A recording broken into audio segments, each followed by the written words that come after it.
The bell finally pierced the monotone, and the classroom erupted into a symphony of shrieks and locker slams. I, Kaylee, reveled in the controlled chaos. It had been my reality for the past 20 years, ever since I graduated with a teaching degree and a head full of idealism. My parents, bless their practical hearts, had urged me towards a stable career, accounting, maybe law. But the thought of spending my days hunched over numbers or arguing legalese sent shivers down my spine. "Ms. Evans! Ms. Evans!" A small hand tugged at my sleeve. I looked down to see Lily, a wisp of a girl with bright, curious eyes, bouncing on the balls of her feet. "Yes, Lily? Can I stay after school again today? I finished all my homework, and I really want to talk about that book you mentioned." A smile tugged at my lips. Lily was one of those rare students who devoured knowledge like candy. Most afternoons, she'd linger after class, peppering me with questions about everything from black holes to the intricacies of Shakespearean sonnets. "Sure, kiddo," I said, ruffling her hair. "But on one condition, we grab a healthy snack first. No heroics can happen on an empty stomach."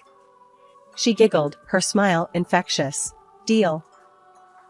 The school day ended with a chorus of goodbyes, and Lily bounced towards the front door, searching for her usual ride. Today, however, wasn't her mom waiting, but a man I hadn't seen before.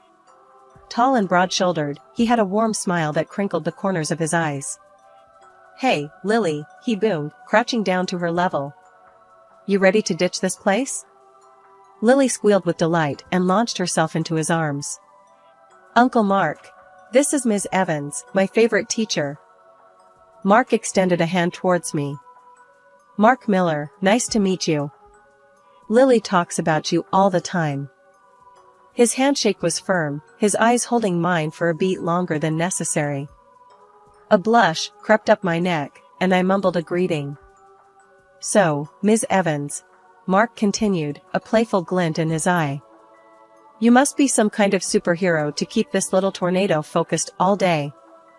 Lily giggled, and I found myself smiling back. "She's a bright one, that's for sure. A pleasure to have in class." Over the next few weeks, Mark became a regular fixture in the afternoon pickup routine. We'd chat briefly, the awkwardness slowly giving way to comfortable conversations. He was funny, intelligent, and talked about things beyond the usual kid-related topics. One afternoon, when Lily was engrossed in a book I'd loaned her, Mark lingered after the bell. "Listen, Ms. Evans." He started hesitantly. "I know this might seem crazy, but would you maybe like to grab coffee sometime? Not with Lily, of course. Just us." My heart skipped a beat. Sure," I stammered, surprised by how quickly the answer tumbled out. That coffee turned into dinner, then drinks, then stolen moments whenever our schedules allowed. We were falling fast, caught in a whirlwind of stolen glances and late-night texts. A year later, Mark slid a diamond ring onto my finger, his eyes mirroring the joy in mine. We married in a small ceremony, surrounded by close friends and family. My parents, initially hesitant about the whirlwind romance, were won over by Mark's easy charm. Life seemed perfect. I gained a loving husband, a kind and supportive mother-in-law, and a rambunctious niece, Lily, who spent most weekends at our place. Lily's mom, Mark's sister, Sarah, was another story entirely. With fiery red hair and a penchant for tight skirts, Sarah cut a figure of chaos. Most evenings, Mark would field frantic calls from her, usually ending with him rolling his eyes and muttering about another man crisis. Sarah, in turn, barely tolerated me. Every visit was punctuated by backhanded compliments about my boring life choices and envious jabs at our family. One night, after a particularly scathing remark about my old-fashioned values, I finally snapped. "Mark," I hissed after Sarah flounced out the door. "Lily needs more stability. Can't you see that woman wouldn't know responsibility if it bit her in the butt?" Mark scowled. "She's my sister." Frustration bubbled over. "And Lily's your niece. How long are you going to pretend it's all sunshine and rainbows? That girl needs a real parent, not a walking party trick. Mark stormed out, leaving me fuming in the living room. This wasn't the first time we'd argued about Sarah, and it wouldn't be the last. A small seed of worry had taken root in my mind, a worry that would soon blossom into a full-blown storm. A few months after the wedding bliss settled, it was time for the grown-up talk. We sat at the kitchen table, the remnants of takeout scattered around us. "Mark," I began, trying to keep my voice neutral, "we need to talk about finances." He sighed, pushing back his chair. "Finances? What's the deal, honey? We agreed on a shared account, remember? 50-50. It seems like you haven't been contributing much lately." My words hung in the air, heavy with unspoken accusation. Mark's brow furrowed. "Yeah, well, things came up. Sarah's going through a rough patch again. Needs some help with Lily and all." "Again?" My frustration simmered. "Mark, we can't keep bailing her out every other month. We have bills to pay, groceries to buy. Look, Sarah's family. I gotta help her out, alright?" His voice was laced with a defensive edge. "And what about our family?" I retorted, my voice rising a notch. "Isn't Lily our family too? You're basically paying for their meals with our money." Mark slammed his fist on the table, making me jump. "Don't you get it, Kaylee? They need it more than we do. You keep the damn house clean, that's your contribution. Stop nagging about every dime." The anger in his voice startled me. This wasn't the easygoing Mark I married. This was a man with a secret, and a growing resentment towards me. I swallowed the lump in my throat, refusing to be bullied. "That's not fair, Mark. We agreed on a system, and you're breaking it." He scoffed. "Life happens, honey. Deal with it." With that, he stormed out, leaving me alone in the cold silence of the kitchen. The takeout tasted like ash in my mouth. Mark's outburst confirmed the gnawing suspicion in my gut, something wasn't right with Sarah's rough patch. This wasn't a one-time thing, it was a pattern. I spent that night staring at the ceiling, a knot of worry tightening in my stomach. The next few months were a blur. Mark stopped contributing altogether. Every time I brought it up, he'd brush me off with a flimsy excuse or a snide remark. The bills started piling up. I dipped into my savings, then resorted to using my own salary to keep the house afloat. It felt like I was single-handedly supporting a family that wasn't even mine. The worst part? Mark didn't seem to care.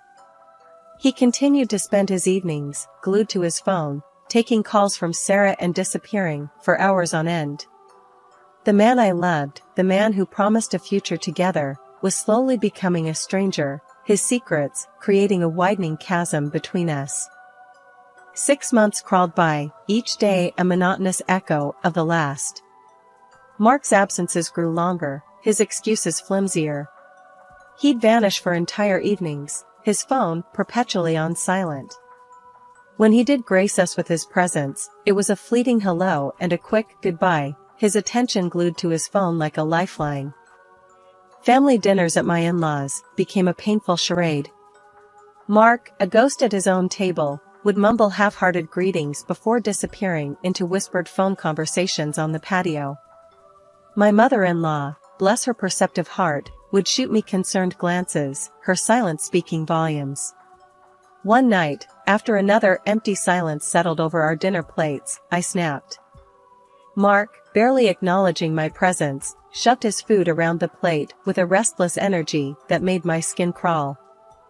"Mark," I said, my voice tight with frustration, "we need to talk."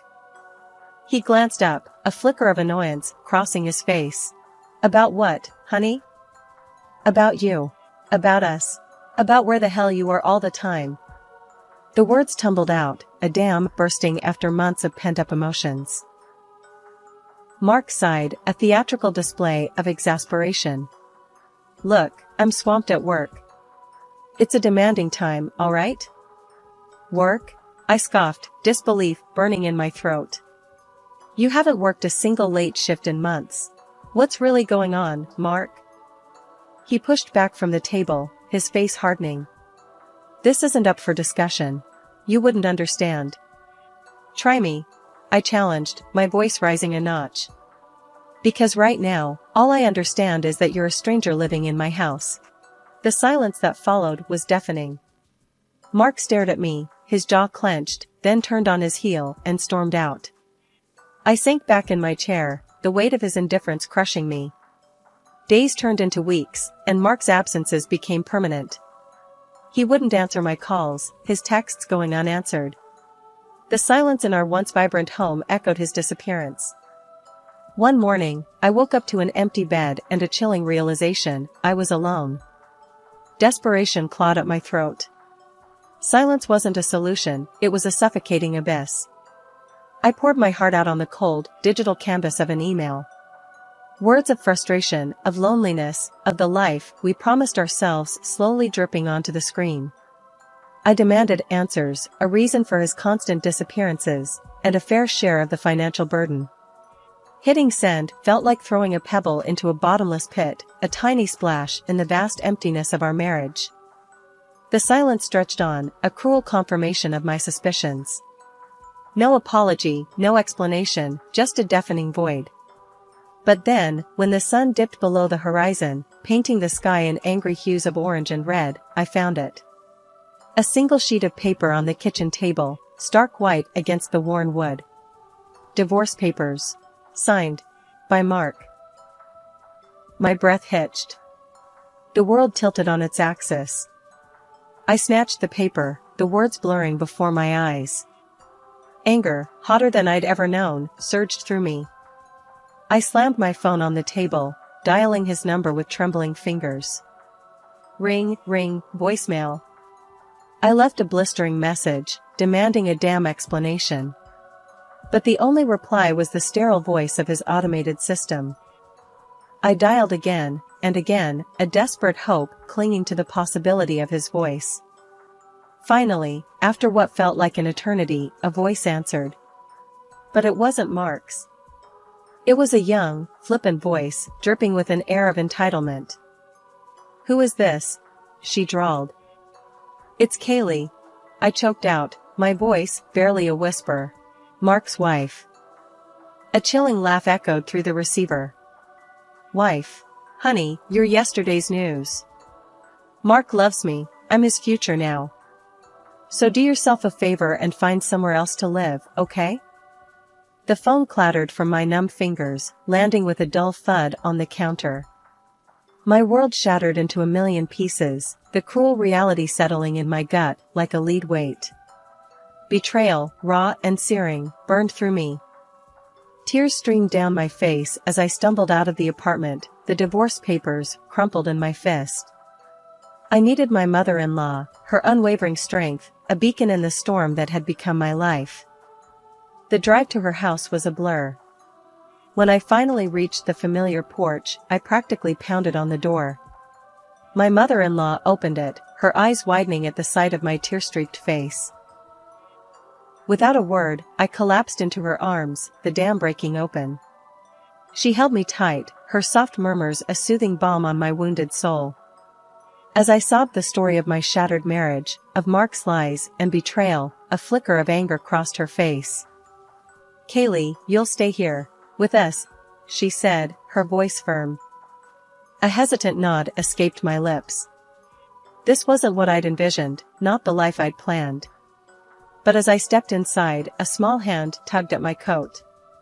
It was Lily, Mark's niece, her eyes filled with concern. "Auntie Kaylee? What's wrong?" she whimpered. I knelt down, pulling her into a hug. "It's okay, sweetie. Everything will be all right." As I held Lily close, a fierce protectiveness bloomed within me. This wasn't just about me anymore. It was about building a new life, a life where trust and love weren't empty promises. It was about starting over, stronger and wiser. The journey ahead would be daunting, but I wouldn't face it alone. The taste of betrayal still lingered, a stale ash in my mouth. Picking up the pieces of my life wouldn't be easy, but I wouldn't crumble.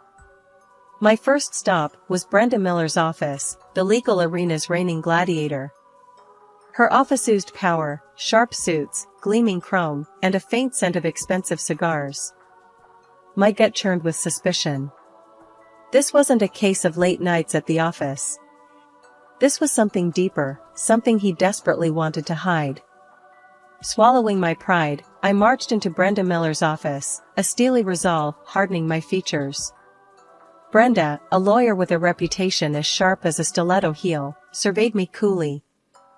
Divorce, I stated, the word heavy on my tongue. And financial compensation. A flicker of interest sparked in Brenda's eyes. Intriguing, Kaylee. But accusations are like tissues, used and discarded. We need proof, concrete evidence to bury your husband and his little secret. That evidence came in the gruff form of Rex Matheson, a private investigator with a nose for trouble and a face like a well-worn map. A hefty wad of cash later, Rex was on the case. Days bled into weeks, the silence in the apartment punctuated only by the tick-tock of the clock. Then, one rainy evening, Rex materialized on my doorstep, a manila folder, clutched in his hand like a shield. This, he rasped, his voice sandpaper on concrete, might be what you're looking for. My heart hammered a frantic rhythm against my ribs as I flipped through the contents, transcripts, and audio recordings. Each word that spilled from the speakers was a fresh shard of betrayal. Sarah, my supposed sister-in-law, and her friends' voices filled the room, a sickening symphony of deceit. He's got a sweet job, Sarah. The friend's voice dripped with envy. He practically prints money. Exactly, Sarah cackled, the sound devoid of any warmth. That damn apartment, it should be mine. As soon as you marry Mark, we can convince him to sell it. Maybe I'll try to convince him of Lily's illness and her expensive treatment. We'll split the profits, just like we planned. My blood ran cold. Sarah, the leech, had been using Mark all along, and her friend, my husband's lover, played along with her in everything. Our comfortable apartment wasn't a home for her brother, it was a golden ticket to a life of luxury.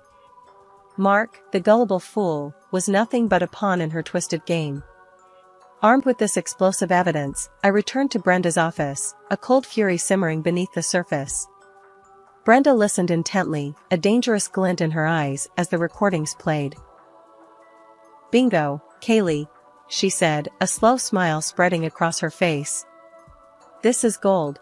Time to make those cheaters pay dearly. But my stomach churned with a bitter cocktail of anger and a strange, unexpected worry. Mark may have been a gullible fool, but Lily, his innocent niece, was caught in the crossfire of his sister's greed. I couldn't let her become another casualty in this mess. Instead of confronting Mark or Sarah directly, I decided to play a different game. I called my mother-in-law, my voice tight with urgency. Something big needs to happen, Rita, I said. I need everyone at the house, now. The following evening, a tense silence filled the air as we all sat around the dining table, me, Mark, his stony-faced mother and father, and Sarah, who sauntered in last, a reeking cloud of alcohol and bad attitude clinging to her like a cheap perfume.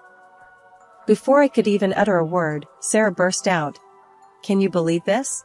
Child Protective Services just barged into my place, accusing me of being an unfit mother. Lily's in some damn shelter now, the little ingrate. Disgust tightened my throat. This woman, who saw her own daughter as a mere pawn in her twisted game, now had the audacity to play the victim. Sarah continued to rant, oblivious to the storm brewing in my eyes. It was then, with a steely voice that surprised even myself, that I spoke. Actually, Sarah, I said, leaning forward, I contacted Child Protective Services. The room fell silent. Sarah's eyes widened, her drunken stupor momentarily forgotten. Mark gaped at me, his face a mask of confusion. You what? Sarah shrieked, her voice laced with a dangerous edge. Why you meddling? Because, Sarah, I cut her off, my voice unwavering. You are a terrible person. You used your own brother for money, and now you're willing to throw your own daughter under the bus to get what you want. Lily deserves better than that. Sarah lunged at me, a feral snarl contorting her face. Before she could connect, Mark, bless his slow on the uptake self, finally reacted, grabbing her arms and holding her back. Get your hands off me! Sarah shrieked, flailing uselessly. You're both finished. You'll pay for this. Mark, still bewildered, finally spoke. What was all that about, Kaylee? I pressed play on the recorder, the damning conversation between her and her friend filling the room. Mark's face drained of color with each passing word. Shame and disbelief flickered in his eyes as he heard his sister's cruel assessment of him, a mere ATM to be manipulated. Sarah, cornered and desperate, erupted. This is bullshit, she shrieked, her voice laced with a barely concealed tremor. You have no right to stick your nose in our family business. This isn't your place. Ignoring her outburst, I kept my gaze fixed on Mark. This was his moment of truth, the moment he saw his sister for who she truly was, a scheming manipulator. Rita, my normally composed mother-in-law, joined the fray. Sarah, how could you? Her voice, usually laced with warmth, dripped with disappointment. This is betrayal of the worst kind. Sarah scoffed, a cruel twist of her lips, the only response. Betrayal? She sneered. Please, spare me the dramatics. This was always the plan. First, soften Mark up, then that fancy apartment becomes mine. And after that, she continued, her voice dripping with malice, it's your turn, old folks. Your retirement nest egg looks mighty comfortable. The revelation slammed into Rita and John like a physical blow. Their eyes widened in horror, their faces a mask of betrayal. As for Sarah, she continued her drunken tirade, a string of obscenities spewing from her lips like a malfunctioning faucet. It was a pathetic display, a stark contrast to the poised manipulator she'd pretended to be. Turning back to Mark, I met his gaze. Well, Mark, I said, my voice surprisingly calm, the evidence of your infidelity is clear. Now, let's talk about financial compensation. Mark opened his mouth, a plea for forgiveness hanging in the air. But before he could speak, I held up a hand, silencing him. There's nothing left to say, I said, my voice firm. You had your chance, Mark. Now, it's time for me to move on. The gavel slammed down, a final punctuation mark on a messy chapter. Divorce. Financial compensation secured. Justice, though bittersweet, had been served. Sarah and her conniving friend were convicted of attempted fraud, their dreams of a swanky apartment evaporating like cheap perfume. Lily, my ex-husband's niece, remained the biggest casualty. Custody battles ripped through the family court, and in the end, a bombshell dropped: Sarah's ex wasn't the biological father. The truth, like a stubborn weed, refused to stay buried. With no known father and an unfit mother, the judge placed Lily under Rita's care. Her once empty house transformed into a bustling haven. Rita, initially overwhelmed, found solace in raising Lily. We settled into an unlikely, but surprisingly functional, routine. One quiet evening, Lily, a tangle of blonde curls and boundless energy, snuggled onto my lap. Mother isn't coming back, is she? She asked, her voice small. A lump formed in my throat. No, honey, I said gently. But you're stuck with me now. A smile, as bright as a sunflower, bloomed on her face. Good, she declared, wrapping her arms around me. I love you more than glitter and ice cream combined. But the following events threw me into shock. It happened on an ordinary Friday evening. Rita and John, my ex-in-laws, sat across from me, their faces etched with a mixture of sadness and resolve. We changed the will, John stated bluntly, his voice gruff. The house, the savings, everything goes to you and Lily. My jaw dropped. But, why? I stammered, completely thrown off guard. Rita reached out and squeezed my hand, her eyes filled with a complicated mix of emotions. You opened our eyes, Kaylee, she said softly. We see Mark for who he truly is now, a spineless fool easily manipulated by his own sister. But what about Mark? I asked hesitantly. He's your son. John's face hardened. Blood doesn't mean everything, Sarah. He made his choices, now he has to live with them. Rita chimed in, her voice firm. You and Lily, you're the family we have left. You've been there for us, for Lily, and that's worth more than any blood tie. Life continued its steady march forward. The house, once echoing with emptiness, was now filled with Lily's infectious laughter and Rita's gentle guidance. We were an unlikely family, a hodgepodge of heartbreak and resilience, but it worked.